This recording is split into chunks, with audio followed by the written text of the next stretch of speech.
Bonjour et bienvenue sur notre chaîne Messi à la Titano. Aujourd'hui, je vais vous présenter ce sujet de deuxième trimestre, niveau deuxième année moyenne. Je vais vous le montrer, bien le montrer. Mettez pause à la vidéo et faites-le. Après, on va voir ensemble la correction du devoir.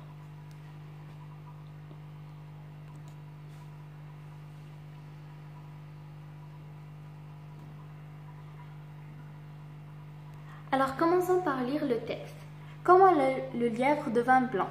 Plume d'Aigle était un grand chasseur. Il chassait les animaux pour nourrir sa famille. Un été, il y a eu une terrible sécheresse.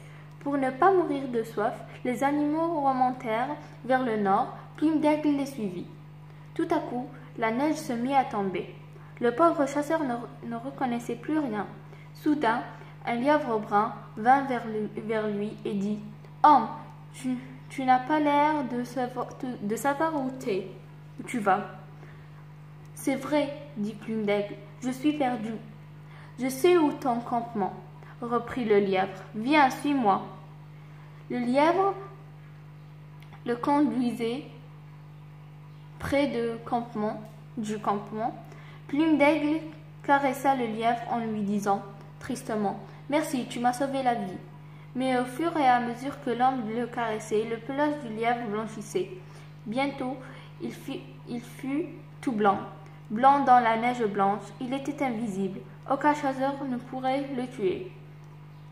Et il en est encore ainsi aujourd'hui. Légende des Indiens d'Amérique du Nord, Ed Milan, 1990. Alors, commençons par lire les questions de la compréhension de l'écrit. A. Quel est le type de ce texte? Explicatif, narratif ou descriptif? Le type de ce texte est narratif. La deuxième question, ou B, souligne comment appelle-t-on ce genre de texte? On appelle ce genre de texte une légende. Question numéro 2. Quels sont les personnages cités dans ce texte? Les personnages sont le lièvre et le chasseur. Troisième question. Qui était Plume d'Aigle? Alors, Plume d'Aigle était un grand chasseur. Quatrième question. Pourquoi aucun chasseur ne pourrait tuer le lièvre? Parce que le lièvre fit blanc dans la neige blanche, il devint invisible. Alors, personne ne pouvait le tuer. La cinquième question. Réponds pas vrai ou faux. Plume d'Aigle était un pêcheur. C'est faux, parce que Plume d'Aigle était un grand chasseur. Un renard aida Plume d'Aigle. C'est faux, parce que c'est le lièvre qui a aidé le chasseur. Le lièvre blanchissait sur le passage de la main de l'homme. C'est vrai, parce que au fur et à mesure que l'homme le caressait, le pelage du lièvre blanchissait. Attaquons la sixième question. Relève du texte deux adjectifs de couleur. Alors, il faut relire le texte et relever les mots qui sont cités dans le texte. Alors, ce que j'ai trouvé est brun et blanche. Relève du texte le synonyme du mot égaré. Alors, on fait la même chose, on relit le texte, après on relève le mot. Alors, égaré veut dire perdu.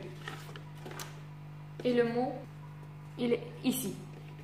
La huitième question dit, transforme la phrase suivante en phrase impérative. Tu es intelligent et tu réfléchis avant de répondre. Sois intelligent, réfléchis avant de répondre. Neuvième question. Conjugue à l'impératif présent selon les personnes indiquées. S'arrêter, avec la première personne du pluriel. Arrêtons-nous. Aller, avec la deuxième personne du singulier. Va.